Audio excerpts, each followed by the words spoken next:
Bonjour à tous, aujourd'hui je souhaiterais aborder la confiance en soi, car c'est un sujet qui est toujours assez délicat. Comment se faire confiance? Et ça, ce n'est pas évident parce qu'il faut utiliser tout son potentiel. Il faut utiliser son corps, son âme, son esprit. Ne faire qu'un. Quand vous faites qu'un, c'est comme si vous déployiez une grande antenne et vous avez une réceptivité qui est beaucoup plus grande. Donc, ce qui fait, par rapport à des décisions, des personnes, des situations, une plus grande facilité pour avoir la réponse à ce que l'on souhaite. Mais, pour développer cela, ça demande de l'exercice. Alors, ce côté intuitif a toujours été en vous, Mais le problème, c'est qu'avec l'éducation, l'enfance, vos expériences de vie, pour beaucoup, c'est quelque chose qui a été freiné. Quand on se fait confiance, généralement, on a beaucoup de facilité. De facilité à pouvoir s'exprimer, à pouvoir œuvrer dans la vie, à pouvoir prendre des décisions, à pouvoir créer son environnement et sa réussite. Parce qu'en général, vous attirez toujours les éléments dont vous avez besoin, vous êtes au bon endroit, au bon moment. Et ça, c'est important. Mais quand on doute, quand on est beaucoup plus au niveau de la tête, souvent on reproduit des schémas répétitifs et puis on n'ose pas. On n'ose pas se faire confiance parce que quand c'est simple, c'est pas normal. La vie, cette société nous a appris qu'il faut toujours se battre. Il faut avoir plein de connaissances. Et quand c'est trop facile, il faut se méfier. Car tout aujourd'hui travail mérite labeur, mérite récompense, mérite réussite, mérite renommée. Et ça, ce n'est pas toujours juste. Parce que le travail déjà d'être en confiance en soi, de s'écouter est important.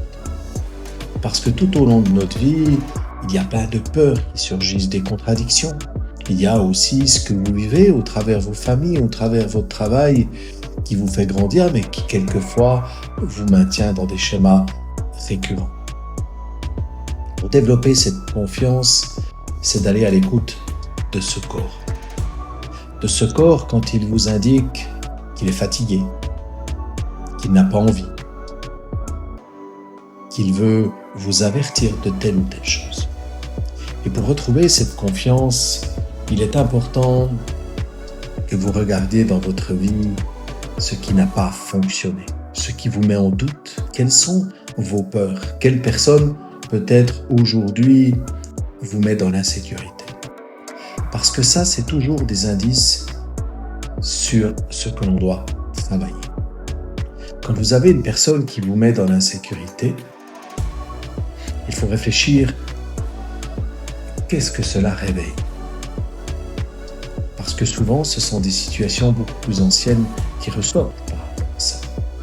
Et quand vous avez identifié ces situations, vous arriverez à pouvoir les travailler, à pouvoir développer des outils pour que vous puissiez être beaucoup plus en confiance et qu'ensuite vous puissiez confronter cette personne avec beaucoup plus de facilité. L'énergie que l'on déploie a une grande importance. Si une personne a de l'emprise sur vous, c'est que si on l'imaginait en taille, elle est plus grande que vous et que vous, vous êtes beaucoup plus petit. On pourrait imaginer un papa et un enfant.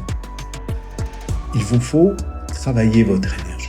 Il y a un exercice qui est tout simple, que vous pouvez vous amuser à faire, c'est vous imaginer d'être à la même grandeur que cette personne. Et si vraiment c'est une personne dominante, imaginez-vous une tête de plus que vous. Imaginez dans votre corps et que vous arrivez à vous agrandir, à vous élargir. Faites-le avec votre propre visualisation. Mais ainsi, quand vous devrez amener quelque chose, vous verrez que l'autre personne en face de vous aura des réactions différentes. Parce que nous sommes tous sensibles à cette énergie. Nous n'y mettons pas de mots, mais elle est là dans notre quotidien. Et si vous amusez à faire cet exercice, vous verrez tout de suite que la réaction des gens peut être différente. Mais attention, celui qui fait tout le temps cette énergie rentre dans la manipulation. Vous devez faire cette énergie à des biens justifier par rapport à ce que vous mettez en place. Mais cela fonctionne très très bien. La même chose, si par exemple on va dans un concert et qu'on est plutôt serré, imaginez-vous que vous êtes beaucoup plus grand et beaucoup plus gros, que vous arrivez à dégager vos énergies largement. Et là, vous verrez que les personnes autour de vous vont vous laisser plus d'espace. Alors, vous n'aurez pas un énorme espace, mais vous aurez juste cet espace qui vous permet d'être bien et de respirer. Alors, si vous devez être confronté à quelqu'un qui essaie de vous dominer, en mettant cette énergie à son niveau, ou voire au-dessus, sa réaction va être d'être beaucoup plus à l'écoute, d'essayer moins de vous dominer. Et ensuite, vous pourrez vous dire ce que vous avez à dire.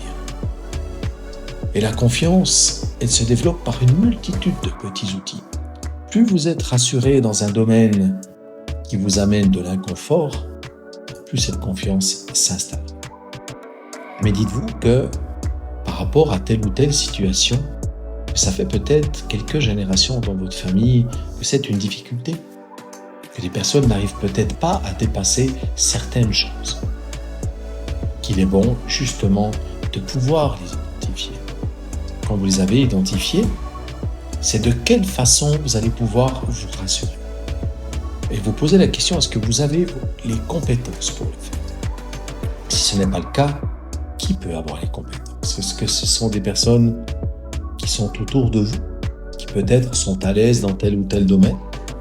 Ce sont des personnes professionnelles qui peuvent vous aiguiller. Vous pouvez peut-être aussi trouver au travers le net des exercices, des solutions, des témoignages qui vous permettent de le faire. Souvent, au cabinet, quand on travaille cette partie énergétique, nous arrivons à ramener les personnes beaucoup plus dans la confiance. Parce que tout est une question d'équilibre. Si votre côté droite, votre énergie est totalement absent, vous aurez tendance à vous soumettre, vous aurez tendance à vous soublier, tendance à toujours dire oui et ne pas prendre votre place. Alors quelquefois, il est dur à prendre sa place parce qu'on ne sait pas où est sa place. Vous subissez des choses au quotidien et certaines choses sont devenues des habitudes. Et ces habitudes font que vous avez beaucoup plus de difficultés à identifier est-ce que ça me plaît, est-ce que c'est encore fait pour moi ou non. C'est pour ça que le corps, lui, va vous amener ces informations. Le corps très vite ressent si c'est une énergie qui est plutôt positive pour vous ou si c'est une énergie qui est plutôt négative. Mais seulement, il faut apprendre à différencier si une peur, par exemple, devient présente par rapport à une expérience qu'on vous propose, si c'est votre tête ou si c'est votre corps. Parce que si votre tête se met en mode panique, il y aura une influence automatiquement au niveau de votre corps. C'est pour ça que vous devez apprendre à trouver votre équilibre quand vous êtes dans des situations de normalité. Parce que très vite, cet équilibre va sans arrêt être en travail. Parce que vous êtes soumis à une multitude d'énergies en permanence, vous êtes soumis à des problématiques, à des stress, à des obligations. Ce qui fait que votre corps, que votre tête sont en permanence au travail. Donc si dans le quotidien, vous amenez des petites décisions à prendre, où il peut y avoir certaines contrariétés ou des petites peurs, vous allez pouvoir vous habituer à ressentir où cette peur va travailler. Et si vous sentez que c'est votre corps qui est plutôt oppressé ou ne pas à l'aise, alors que votre tête l'est, cela veut dire que vous pouvez enregistrer votre fonctionnement. Parce que votre corps, souvent, va fonctionner de la même façon. À part, bien entendu, si vous êtes soumis à une très grande peur, où là, tout s'actionne et tout votre métabolisme peut réagir d'une façon ou d'une autre, en fonction de chaque personne. Et ensuite, vous allez pouvoir monter d'un cran par rapport à ces peurs, à ces contrariétés, à prendre votre place, et ainsi de suite, vous allez apprendre comment vous fonctionnez et à différencier ce que votre tête vous indique et ce que votre corps vous indique. Mais très vite, et ça vous avez tous fait l'expérience, si vous rencontrez de nouvelles personnes, vous allez regarder ces personnes, vous allez peut-être les juger, mais le premier instant où vous les voyez, cela va réveiller des choses en vous. Soit vous vous sentez à l'aise et vous pourrez aller à leur rencontre, ou inversement, il y a peut-être une peur ou de la méfiance qui s'installe. S'il y a de la peur et de la méfiance, alors c'est intéressant à savoir est-ce que ça vient de la tête ou du corps. Si ça vient du corps, alors creusez toujours, parce qu'il y a quelque chose qui n'est pas bénéfique pour vous. Si ça vient de la tête, alors c'est fort probable que ça soit par rapport à l'image de l'autre ou ce qu'il représente.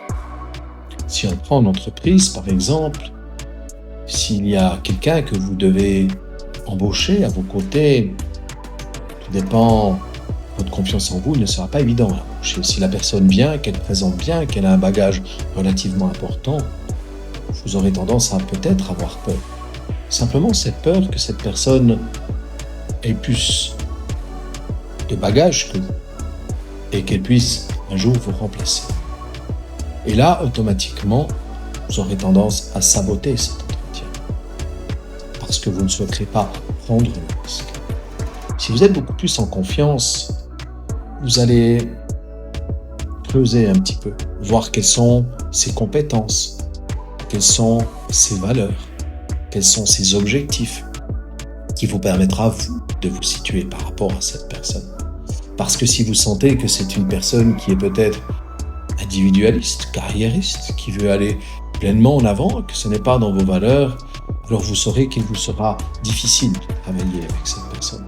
Parce que simplement, quand on n'est pas en phase avec les valeurs, quand on ne tire pas la même corde, ce n'est pas évident. Si vous êtes vous-même un grand compétiteur, alors cette personne, au contraire, va vous faire du bien, parce qu'elle vous permettra sans arrêt d'être en challenge. Donc, en fonction de vos valeurs et de votre fonctionnement, vous pourrez identifier beaucoup plus facilement si une personne est réellement un danger ou non pour vous.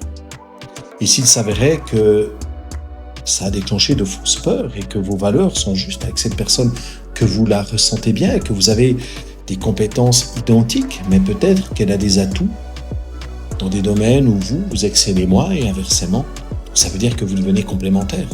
Donc dans le travail qui peut être fait au quotidien, cela est super bénéfique parce que vous arriverez à remplir les tâches et vous rassurer peut-être sur des domaines où vous n'étiez pas à l'aise.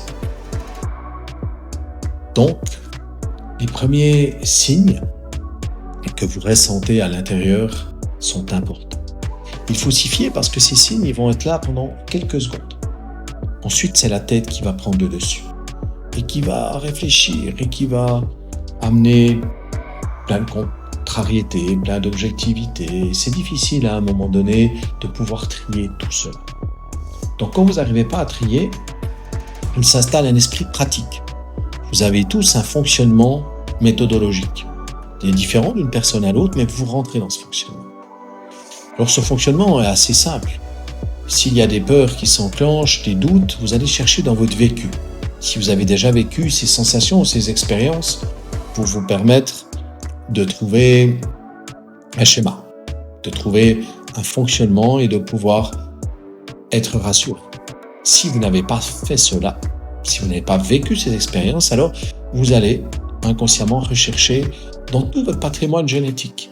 Mais pensez que souvent vos ancêtres ont eu plus de peur que de réussite, ont eu la difficulté à vivre leurs émotions. Donc vous risquez de vous limiter, de faire des choix qui ne sont pas idéaux.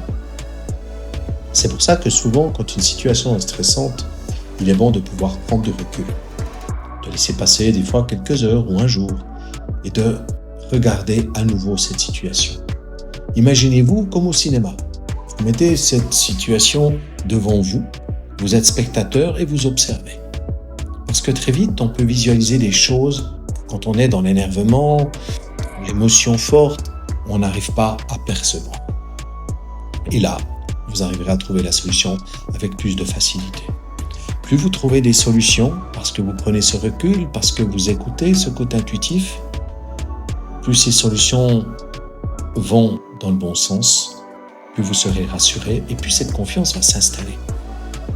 Mais aujourd'hui, vous avez des personnes que vous pouvez croiser dans votre vie qui montrent que c'est des machines de guerre, qu'ils ont cette capacité de ne jamais être désarçonnés, qui fonctionnent comme des bulldozers. Souvent, ce sont des personnes qui n'ont pas confiance en elles, mais qui ont fonctionné et qui se sont construites un tel édifice pour que personne ne puisse rentrer à l'intérieur et voir où il y avait ces blessures. Et ce sont des personnes qui, quelquefois, sont destructrices parce qu'elles arrivent aussi à oublier totalement leur côté humain.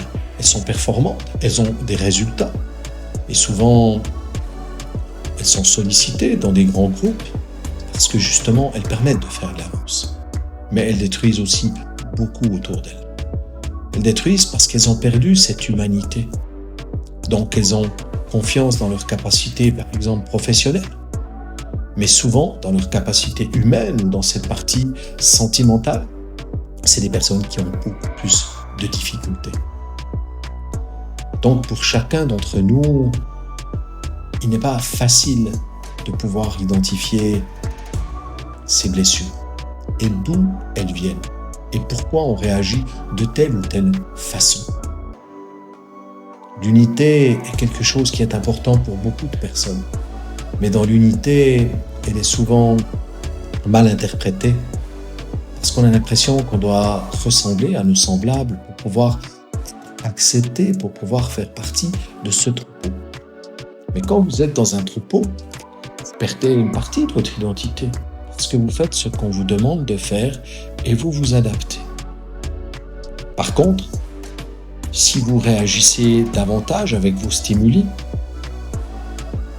vos croyances, vos valeurs, alors vous allez les exprimer. Parce que quand vous aurez des situations qui seront contraires à vous-même, il vous sera de plus en plus difficile de les supporter. C'est pour ça que l'identification de ce qui vous contraint, de ce qui vous fait mal, de ce qui vous empêche de prendre votre place, de dire les choses, est primordial. Accepter ses faiblesses, accepter ses blessures, accepter ses peurs est quelque chose d'important, est quelque chose de primordial. Parce qu'elle va déjà vous donner l'ébauche de vos limites. Parce qu'on a tous des limites. Il y a des limites qui nous sont imposées, il y a des limites qu'on s'est mis injustement, mais il y a des limites qui sont la réalité. Quand on sait d'un côté ou d'un autre où sont nos limites, il est beaucoup plus facile à prendre des décisions. Il est beaucoup plus facile à vous engager dans tel ou tel projet. Quand vous ne savez pas où sont vos limites, que vous travaillez au travers des limites qu'on vous impose ou des fausses croyances, vous ne pouvez pas être en confiance. Parce que dès que vous êtes dans les limites qui ne sont pas les vôtres, de toute façon, vous aurez des perturbations et vous aurez des frustrations. Donc ce n'est pas juste. Donc recommencer là-bas, c'est déjà aussi vivre un peu plus ses émotions. Et c'est reprendre dans votre vie privée, dans votre vie professionnelle, où sont vos forces et où sont vos faiblesses. Les faiblesses, chacun d'entre nous peuvent être différentes. On a tous notre échelle d'interprétation. Mais ce qui va être intéressant dans vos faiblesses, c'est de voir est-ce que ces faiblesses sont importantes, que je les renforce ou non. C'est toujours une question d'atout. Si vous prenez le milieu professionnel, si vous devez faire de la manutention, que vous êtes très bon dans cette manutention, mais qu'on vous demande de développer un petit peu plus ce côté informatique, que ce côté informatique ne vous intéresse absolument pas, que vous n'avez pas de compétences dans cela et que vous ne souhaitez pas les développer, pourquoi mettre les énergies pour les développer ? Parce que non seulement ça va vous coûter du temps, de l'énergie, de l'énervement, pour un résultat qui ne sera pas idéal. Par contre, de savoir que c'est pas pour vous, et peut-être qu'on vous impose de le faire, cela voudra dire qu'à un moment donné, soit vous êtes honnête et vous expliquez que votre force n'est pas là, que vous ne souhaitez pas développer ceci. Bien sûr qu'il y a un risque peut-être de perdre votre emploi, mais il y a peut-être aussi cette autre opportunité que l'autre trouve une autre solution. mais en tout cas, vous serez respecté.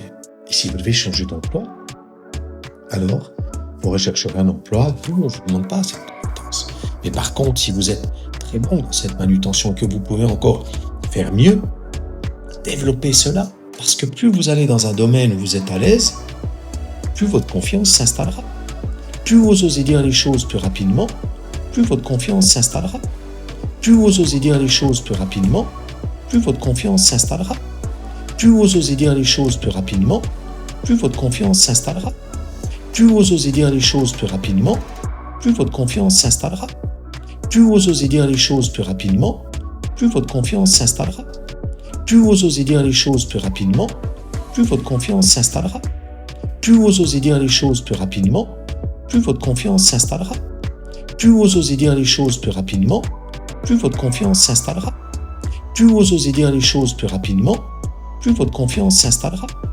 Plus vous osez dire les choses plus rapidement, plus votre confiance s'installera. Plus vous osez dire les choses plus rapidement, plus votre confiance s'installera. Plus vous osez dire les choses plus rapidement, plus votre confiance s'installera. Plus vous osez dire les choses plus rapidement, plus votre confiance s'installera. Plus vous osez dire les choses plus rapidement, plus votre confiance s'installera. Plus vous osez dire les choses plus rapidement, plus votre confiance s'installera. Plus vous osez dire les choses plus rapidement, plus votre confiance s'installera. Plus vous osez dire les choses plus rapidement, plus votre confiance s'installera. Plus vous osez dire les choses plus rapidement, plus votre confiance s'installera. Plus vous osez dire les choses plus rapidement, plus votre confiance s'installera. Plus vous osez dire les choses plus rapidement, plus votre confiance s'installera. Plus vous osez dire les choses plus rapidement, plus votre confiance s'installera. Plus vous osez dire les choses plus rapidement, plus votre confiance s'installera.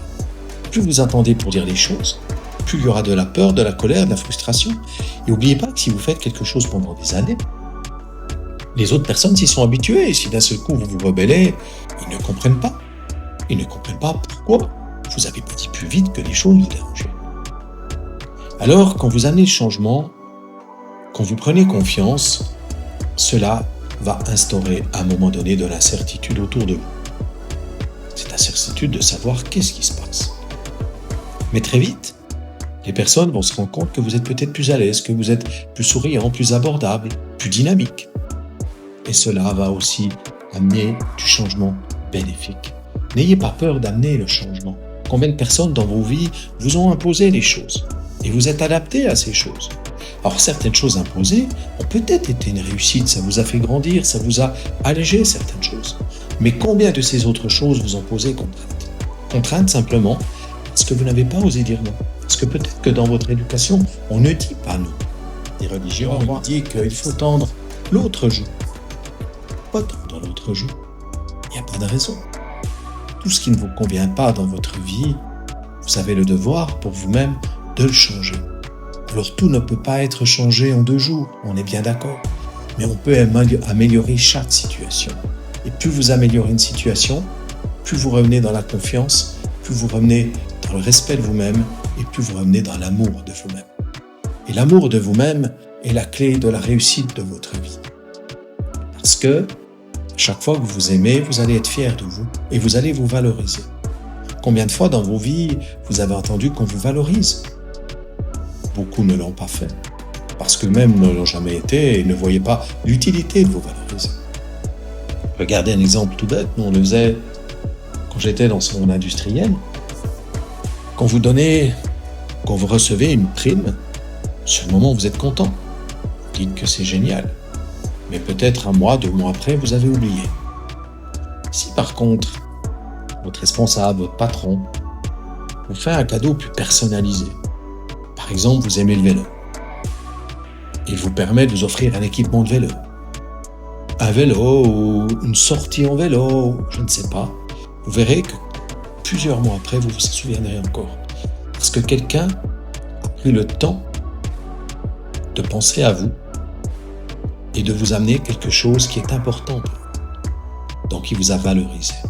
Et du moment qu'il vous a valorisé, vous allez vous en souvenir, mais vous allez avoir beaucoup plus de facilité à faire votre tâche du quotidien. Et en vous valorisant, il vous a montré qu'il avait confiance en vous. Donc, vous pouvez avancer C'est la même chose avec vos enfants. Vos enfants, eux, sont jugés au travers souvent leurs résultats scolaires. Il y a des enfants qui sont très intelligents, mais qui ont beaucoup de difficultés à l'école parce que soit ils ne trouvent pas les matières qui les intéressent, qui peuvent les faire progresser. Et ensuite, quand ils n'en sont plus à l'école et quand ils ont la possibilité d'évoluer eux-mêmes, de choisir un métier avec lequel ils se sentent bien, ils ont des résultats qui sont incroyables. Vous avez des gens qui travaillent à l'école tout le temps, qui ont des super résultats, qui font un tas d'études et qui pourtant dans la vie ont une belle place, mais s'ennuient totalement, n'arrivent pas à se réaliser. Pourtant beaucoup vont dire, mais tu as tout, tu as cette intelligence, tu as la place idéale, mais tu n'es pas heureux. Parce que simplement, ils ont fait beaucoup de choses parce qu'ils se sont adaptés à un système. Moi, je me suis adapté à un système, j'ai fait un tas d'études, j'étais content de les faire, mais à quelque part, quand j'ai eu terminé, je suis arrivé à une certaine position sociale, je n'étais pas heureux. Mais j'ai fait cela parce qu'on me disait toujours qu'il fallait, dans la vie, avoir des papiers, pouvoir faire partie d'un tout. Il fallait s'adapter. Et l'adaptation m'a souvent coûté cher. D'ailleurs, vous pourrez écouter, j'ai fait aussi un autre vocal sur ce sujet-là. Mais parce que je n'avais pas confiance, parce qu'on ne m'a pas montré cela, et je me disais que plus j'apprenais de choses, plus je renforçais ma confiance. Alors, en partie, oui, sur certains sujets, mais sur l'intérieur de moi, le développement de ma personnalité, non. Parce que la vie vous met face à plein de situations. Et ces situations ne sont pas dans un mode d'emploi. Vous allez prendre confiance en vivant ces situations. Donc pour vivre ces situations, vous devez quelquefois vous mettre à nu, vous devez oser, vous devez aussi faire cette introspection, pouvoir libérer ce qui est important pour vous. Et l'introspection fait mal souvent, parce que au premier abord, vous pouvez avoir tendance à vous dire que vous êtes nul, que ça, c'est le b.a.-ba, mais vous n'arrivez pas à le faire. Ce n'est pas le b.a.-ba, on n'est pas tous à la même égalité. Pour moi, la réincarnation existe et les âmes évoluent au fil de leur incarnation. C'est comme l'école. On commence par ces jardins d'enfants, par cette école primaire, par cette école secondaire, par des études ou non supérieures. Et ça veut dire que, en faisant différentes vies, nous apprenons différentes choses. Nous avons nos valeurs qui se développent. Mais aussi les familles dans lesquelles l'âme décide de venir ont aussi leurs propres points positifs, leurs propres points négatifs, leurs propres forces. Ce qui veut dire qu'on n'est pas tous égaux, qu'on n'a pas tous le même intérêt. Donc, vous êtes tous différents. Et cette différence est votre force. Vous devez cultiver cette différence, vous devez trouver cette différence. Parce que plus vous rayonnez, plus vous attirez les choses qui rayonnent avec vous. Donc cette confiance, automatiquement, sera renforcée. Plus vous vous adaptez, plus vous attirez des gens qui vont vous faire vous adapter. Soit vous devenez un tyran, ou vous serez tyrannisé. Ça, si vous venez dans l'oubli extrême de vos propres personnalités. C'est pour ça que ces changements énergétiques que nous vivons sont assez incroyables, parce qu'ils permettent d'identifier ça plus rapidement, mais aussi de vous libérer. Allez voir des personnes qui peuvent vous aider, si vous ne vous sentez pas en confiance, qui peuvent peut-être vous coacher, peut-être justement d'une oreille neutre. Et je vois, moi, souvent, quand des personnes viennent au cabinet, quand ils m'exposent leurs problèmes, j'ai cette impartialité. Je ne vais pas rechercher dans mon vécu, parce que mon vécu n'est pas le même que le leur. Mon chemin personnel n'est pas le même que le leur.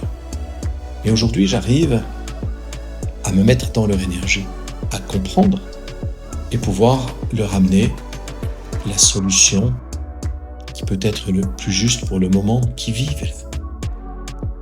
Mais vous devez aussi arrêter de penser que vous faites toujours tout juste ou toujours tout faux. Qu'est-ce qui est le juste et qu'est-ce qui est le faux? On pourrait en débattre des heures. C'est en fonction des valeurs de chacun, de l'expérimentation. Alors, quand vous vous dénigrez, regardez vos points de comparaison. S'ils sont justes, si vous comparez à votre voisin, qui tend peut-être mieux la pelouse que vous-même, peut-être que lui, depuis des générations, a des gens qui jardinent, qui cultivent. Peut-être que c'est une passion pour lui. Peut-être qu'au contraire, c'est un surcontrôle. Mais dans tous les cas, vous n'avez pas fonctionné comme lui. Et si votre pelouse est moins bien taillée et qu'elle vous convient, tant mieux. Il faut arrêter que tout soit uniformisé. Parce que ça ne fonctionne pas. Parce que nous, les humains, ne sommes pas comme ça. Et regardez les animaux. Il n'y a pas deux animaux pareils. Vous pouvez regarder, il y aura toujours une petite différence. Et cette différence, eux, vivent très bien avec. Ils n'ont pas de difficultés. Les animaux, eux, sont directement reliés à leur corps, à leur sens, s'adaptent beaucoup plus rapidement à tout changement. Nous, les hommes, on ne supporte pas le changement, on a beaucoup de difficultés. Et aujourd'hui, les hommes oublient les hommes. Parce qu'on doit faire en sorte que vous soyez des machines et que vous fonctionnez comme des machines. C'est beaucoup plus simple. Vous n'avez pas de questions à vous poser. Et vous faites ce qu'on vous dit. Si vous ne posez plus de questions et que vous faites ce que vous dit, pourquoi vous vivez? Quel intérêt ça? Aucun. Et dans ce système-là, on ne vous permet pas de développer la confiance. C'est pour ça, à travers vous-même, au travers vos enfants, au travers vos amis, soyez qui vous êtes. Si votre enfant vous voit tel que vous êtes, vous voit douter, vous voit vous énerver, vous voit être fier de vos réussites, de lui-même, peut-être prendre conscience qu'il est important aussi d'être fier de ses réussites. Et s'il n'est pas content de son résultat, d'en discuter avec lui, de voir pourquoi il n'est pas content. Est-ce que c'est une peur parce que vous allez peut-être le gronder, le punir? Est-ce que c'est de la honte qu'il peut avoir au travers de ses camarades? Est-ce que c'est simplement une responsabilité ou un poids qui se met sur les épaules beaucoup trop grand?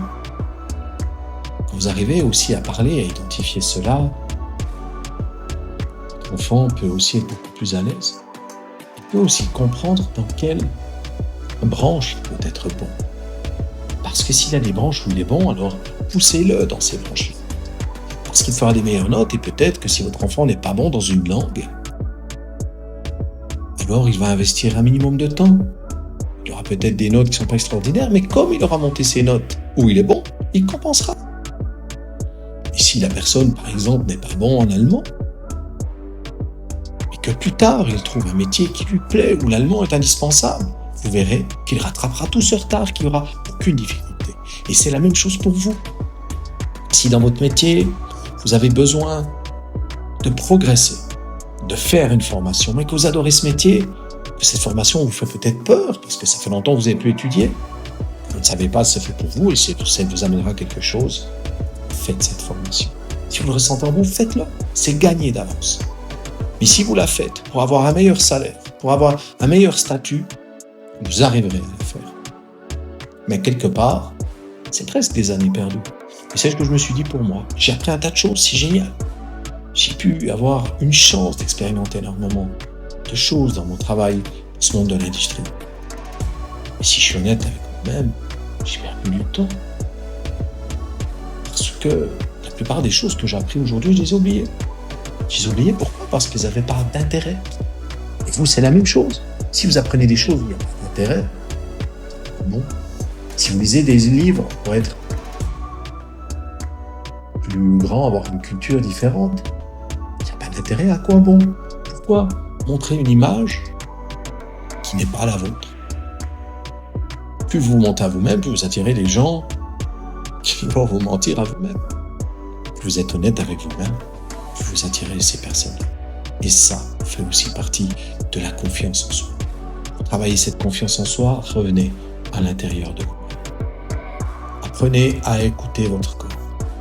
Je prends les sportifs, on va prendre aussi les maniaques du travail, mais beaucoup de sportifs vont des fois à outrance avec leur corps, dans des bons résultats. Mais 10 ou 20 ans après, c'est la cata au niveau du corps. Si le bon sportif est à même d'être en phase avec son corps, alors il aura des bons résultats. et quelques années après, il n'y aura pas de grandes difficultés. Tout est une question d'équilibre. Combien de personnes prennent énormément de responsabilités? Ils ne dorment plus, ont des problèmes de santé, des problèmes de poids, des problèmes au niveau de leur famille. Tout est lié.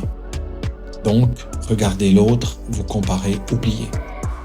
Mais allez à la recherche de vos vraies valeurs. Pourquoi vous aimez ça? Pourquoi vous n'aimez pas ça? Est-ce que c'est parce qu'on vous l'a toujours dit? Parce que vous l'avez toujours vu? Une fois que vous avez vos valeurs qui sont beaucoup plus en adéquation avec qui vous êtes et vont changer au fil de votre vie, vous êtes connecté à cette confiance. Quand vous apprenez à revenir dans votre corps, il y a beaucoup de méthodologies possibles pour y revenir. Mais pas à travers les livres. On ne dit pas que c'est pas bien de lire. Il y a beaucoup de conseils qui sont positifs. Mais les meilleures expériences, c'est celles que vous allez vivre. C'est vous mettre des fois dans des situations qui peuvent être dérangeantes, qui peuvent vous mettre en inconfort. La situation qui peut être totalement en inconfort, celle qui vous commence à vous mettre en inconfort. Et quand vous arrivez à la dépasser, déjà vous allez voir que votre limite a bougé et que vous allez pouvoir être fier de vous. Et applaudissez-vous à chaque petit pas que vous faites. Soyez fiers. Parce qu'il va vous dire que vous avez fait ça de bien. Vous allez peut-être dire à vos amis, oh j'ai réussi ça, puis ils vont se moquer de vous, parce que pour eux ça semblera tellement basique. Mais pour vous c'est pas basique du tout.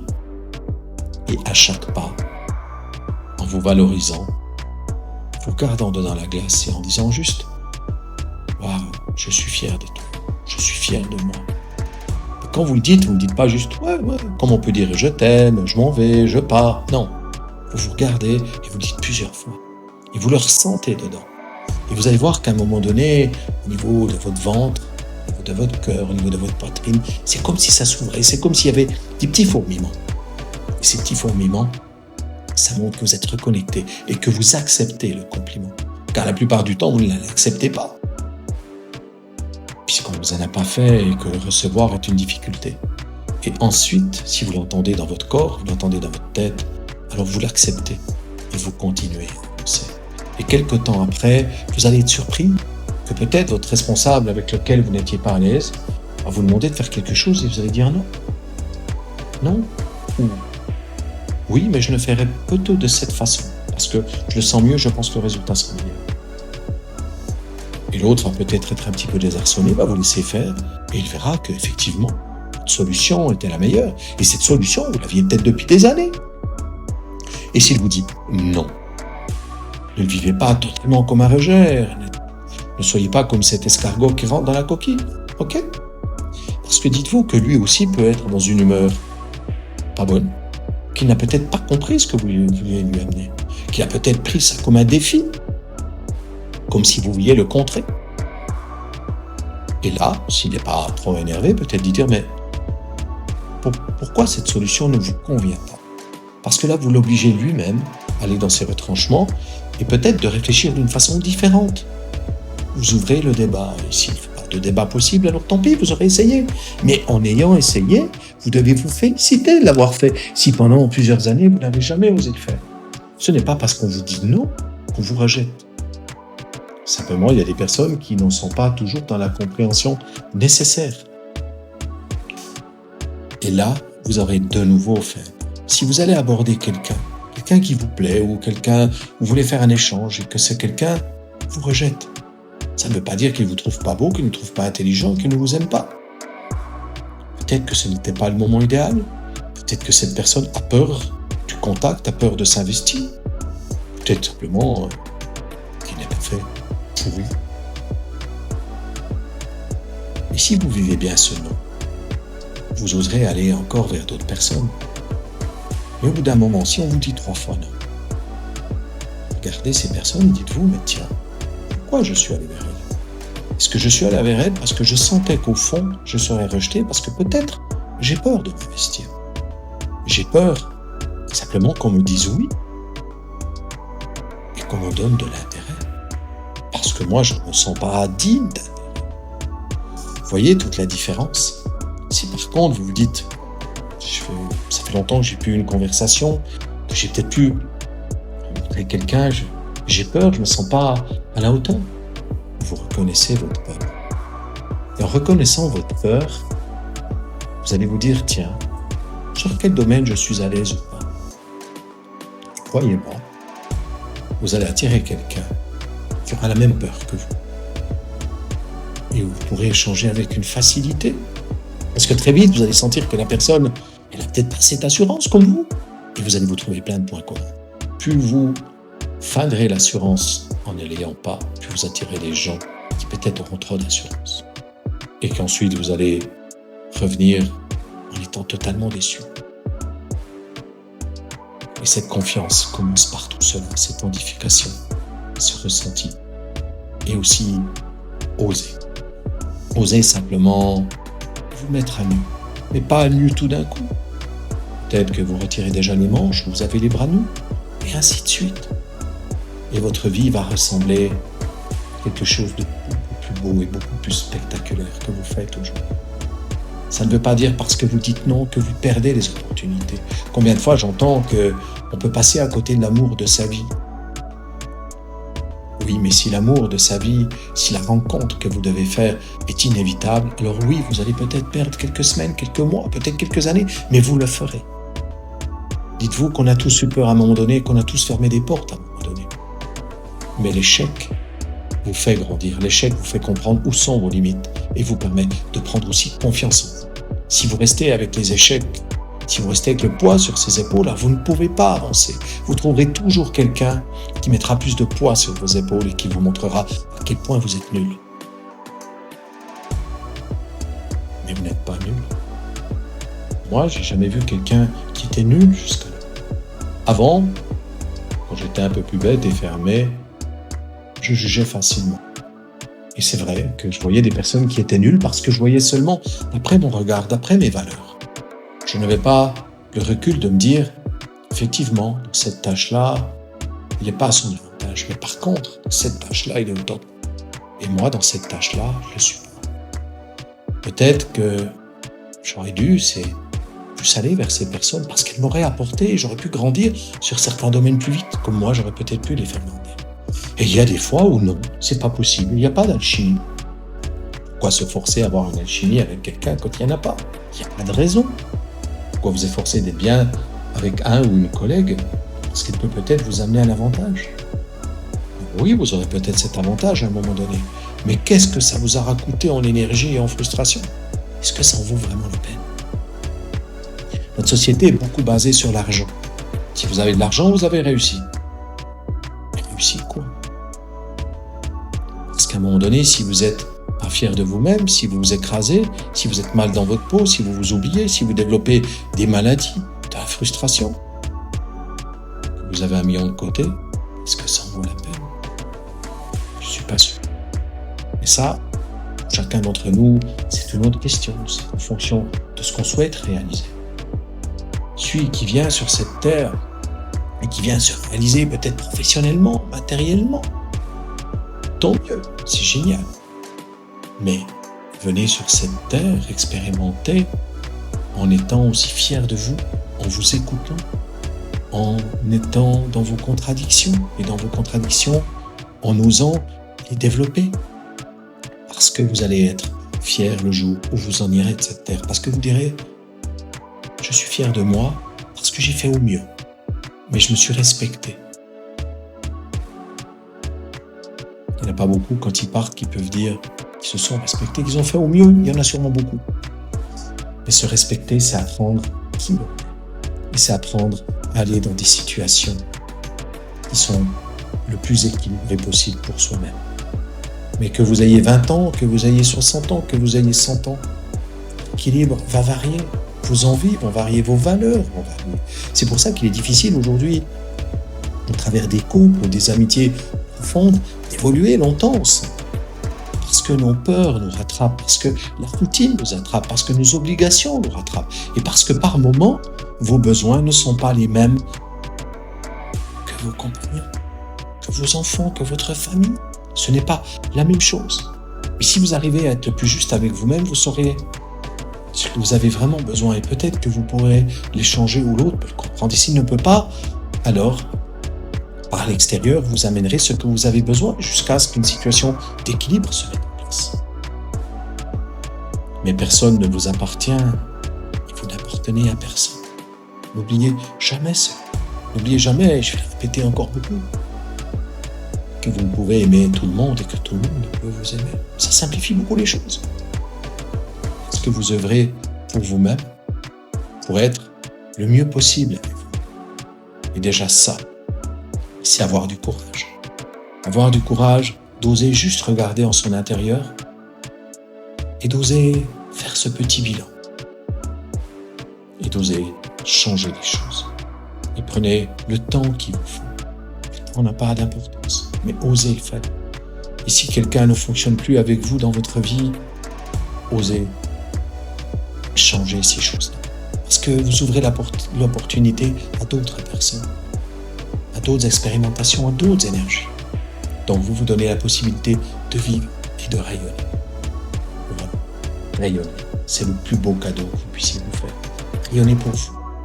Et ceux que vous aimez, vous pourrez leur donner et leur faire partager ce rayonnement. Alors je vous dis à bientôt. Au revoir.